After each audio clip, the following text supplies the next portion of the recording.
Hi folks, my name's Deepak Shukla and welcome to my Unacademy YouTube course, How to Get a Place at Oxford, Cambridge and other top European universities.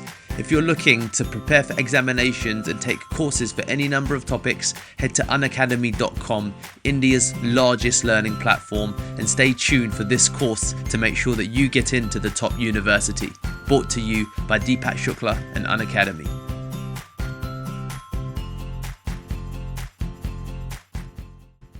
Hey folks, how you doing? Welcome back to part 5 of how to write a personal statement for Oxford and Cambridge, as well as other European universities. A lot of the principles are very similar. So the irony is that given the name of the course, it's actually in part 5 that we begin discussing the actual personal statement itself. The reason I've done this, if you're watching this for the first time, then please do go have a look at the other 4 parts before this, because it will really give you an insight into the whole wider application process if you're coming to it as a complete beginner and aren't familiar with all of the steps involved. So right now we're going to look through, well, I'll go ahead and tell you. So these are the things that we're going to cover. We're going to look at the actual personal statement criteria itself, what's involved to make sure that you follow all of the kind of T's and C's, the terms and conditions for creating an appropriate personal statement, and then we're going to also look at the do's and don'ts of writing a personal statement, some general advice around some of the things that you should be thinking about, as well as some of the things that you should be avoiding to make sure that you write the most excellent personal statement. And then we're going to be walking through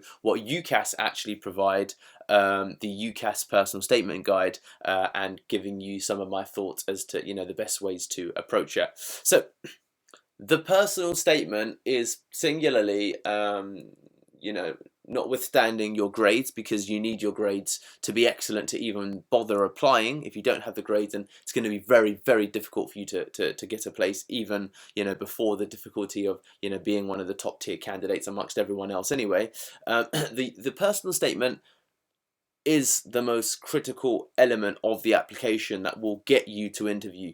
People live and die according to the time and effort they put into their personal statement. So we're going to go through all of these steps in this video. So here are the 3 most important pieces for me, personal statement criteria, that you really do need to think about. So I still get asked all the time, and it's really important that you know that the personal statement in terms of length should be 4,000 up to 4,000 characters or 47 lines including spaces, which roundabout ends up being exactly the same as 4,000 characters more or less. Now, on first impression, some of you may feel that 47 lines or 4,000 characters is a hell of a lot of stuff to write. Okay, what that probably comes from are from people who have yet to actually attempt writing a personal statement itself. If you go ahead and write a personal statement, you'll soon find that it will be more of a struggle, if anything, to actually complete the 4,000 characters. And a lot of the time when I get candidates to come to me for support with this process, I'll often find that they've written 6,500 characters or 5,000 characters, and they still think that they could write more, but they're aware they're well over the actual character limit. The alternative is people that write 1,000 characters and say, I've got nothing more to say, nothing has happened in my life, or that's it, and there isn't the necessary depth of thought that's been displayed in the actual personal statement itself to ensure that it's an application that's worthy of consideration. So these are the 2 elements that I do seem to come across, and they are things that you really should avoid where you can. If you've written only 1,000 characters, then you've not written enough. If you've written 20 lines of 47, then you haven't written enough. If you've written 6,000 characters, it's too many. So the rule of here is aim between 44 to 47 lines, shall we say, 44 to 47 lines, and then get around between 3,800 to 4,000 characters. That should give you enough wiggle room to be able to make things work should you just come under it, like at 3,600, or just go over it at 4,200. You can kind of work with that to bring it all down into the perfect size of text. The next thing is that you need to apply to 5 universities, okay? So really bear this in mind, because it goes in part with the next part, is that you're applying for 5 universities, okay? As much as it's an application to Oxbridge, there's also 3 other universities that you can apply for, whether that's LSE, King's, UCL, Warwick, Bath, Exeter, York. These are all still world-class universities, and do bear that in mind, that you're going to need to apply to 5 universities. So when you write, remember that as much as you're applying to Oxbridge, you're not writing for Oxbridge. You wouldn't say, I would like, I believe that I'm a suitable candidate for Oxford University, because there's going to be 4 other universities that are going to read that, and also Oxford are going to know when they read your personal statement that you've not followed the appropriate criteria. So you might already have been thinking, well, Deepak, if it's or Deepak, I only want to apply to Oxbridge, and if it's not Oxbridge, then I don't care. Making that explicit in your statement is still going to work against you. So don't do that, and do remember that when you're applying, that you're applying just for one subject across the 5 universities, because this is what will allow you to write a consistent application that works for every university, because you are only writing about one subject, whether it's economics and management, whether it's English literature, whether it's medicine. You can write about that subject. If you write something, if you do economics, philosophy, and business and management, whatever it might be, they're all slightly different things, or maybe massively different things depending upon who you're asking, and that's going to make it a very difficult thing to write, and it's going to just dilute the quality of your actual application. So do bear that in mind. Pick one subject that you can study at all of the universities, or at a minimum 4 of them, and make the 5th one extremely similar. So let's keep going. So here are some of the do's of personal statement writing. So let's make this a bit can fit in. You know what? Let's in fact. Okay, cool. So do write a list of your ideas before attempting to create the real thing. So if you've got some ideas about direction where you want to take it, or potential things that you want to include, then just write it down. You have the ideas on your head, but it's the power of getting things down onto paper and actually producing, like a document where you can actually say, right, these are the ideas that I have. Okay. The next element of it is that do expect to produce several drafts, okay? The first draft that you prepare isn't going to be the final thing. It's not going to be complete. It's going to need some changing, some adapting, some molding, so just do bear that in mind. Now, when it comes to feedback, make sure that you're asking people that you trust. Now, ask people that you believe are qualified to give you relevant feedback. People that you trust will be honest with you, but also, and I haven't actually written this in, make sure, and it comes up as a don't ask too many people, because that can lead you to being confused even more. Okay, don't ask 10 different people. You'll get 10 different pieces of advice and it will just confuse you. Ask no more than a maximum of 3 people, and those 3 people can form the basis of writing what will ultimately be an excellent personal statement. That could be an advisor such as myself. You could go over to deepakshukla.com and you can get in touch with me. That could be a UCAS advisor at your university, or your current college where you're applying to, and then it could be like a trusted family friend, or ideally someone who's been to Oxbridge, or who has well, I say been, someone who's familiar with the application process and understands all of the steps that are involved. So these are the things to think about.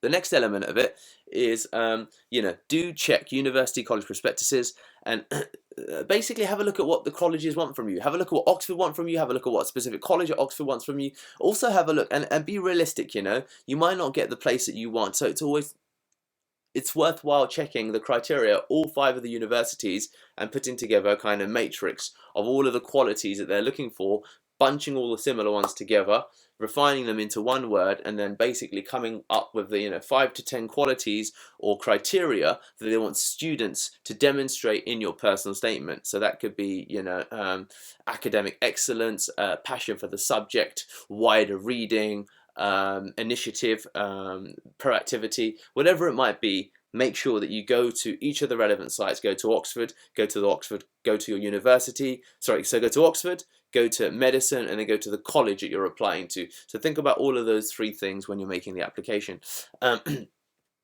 Next thing is, guys, girls, whoever's watching, get your spelling and grammar right, please, please, please. It's something that you don't need to fix, like as in on the first draft, but before you submit, get the grammar actually perfect. Okay, there can't be any room for dots, commas, semicolons, syntax, adjectives, pronouns, whatever it is out of place or used incorrectly, because that will be a straight rejection. So make sure that it is perfect when it comes to this element. Okay, the next element of it is be enthusiastic. Showing interest in your course is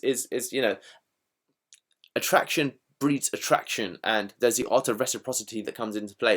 If you show interest in your course, it's going to help you get a place. It won't be the defining factor, but it will help. So make sure that you're enthusiastic, because it's going to be a really important key to reading a personal statement that seems to come to life and jump out on the page rather than just being kind of boring. Then we've got the don'ts. Okay, so here we go. Let's go through them. Because you're applying to a subject like science, let's say physics, you don't need to use every technical word that relates to physics to demonstrate your language, right? Basically, you need to make sure that whatever language you use, the focus is retained, okay? So you can use long words and elaborate language if you want to, but don't make it a focus to try and sound intelligent. Simplicity can work, whether that applies to physics as much as it does for literature. Simple language, or language used elegantly, is much more powerful than just trying to crowbar in big long words that don't really work that well. And here we go. Same, don't talk about too many things that are not relevant. Take a break and come back to it if you feel that you are, okay? The important thing is to retain a huge academic focus and then leave a small section, let's say 80-20, 80% academic, 20%, okay, this is me outside of academia. 80% academic, the course, the subject, why I love it, what I've studied around it, and then 20%, my personal life. And make sure that, you don't lie. That might go without saying, but do make sure that you don't lie, because you may get called out in an interview, and just generally speaking, don't lie. Spell checkers, don't just rely on that either. Don't wait to the last minute. You can if you'd like to. Some people maybe work under those circumstances, but your statement could very well seem rushed, and important information could then likely be left out. So just try and build some planning into it, okay? So continuing, writing an excellent personal statement isn't something you can do when you multitask, okay? It really isn't the case. If you're trying to do other things, if you're watching television, if you're texting your friends, if you're surfing the internet, then if you try and write your personal statement whilst doing other things, it's going to really dilute the quality of your application. So I think that that's fairly obvious. So let's go to the actual personal statement guide that UCAS do provide now, and have a look at what it is that they put together for you. So we'll go ahead and open this link here. So UCAS do actually provide a guide for you. So as it says here, starting work on your personal statement, and these are the things that you can actually consider when looking at a personal statement. We're going to go through this. I'm going to do this in a separate video. In fact, we'll go through this element of it, looking at how UCAS support you with putting together a personal statement.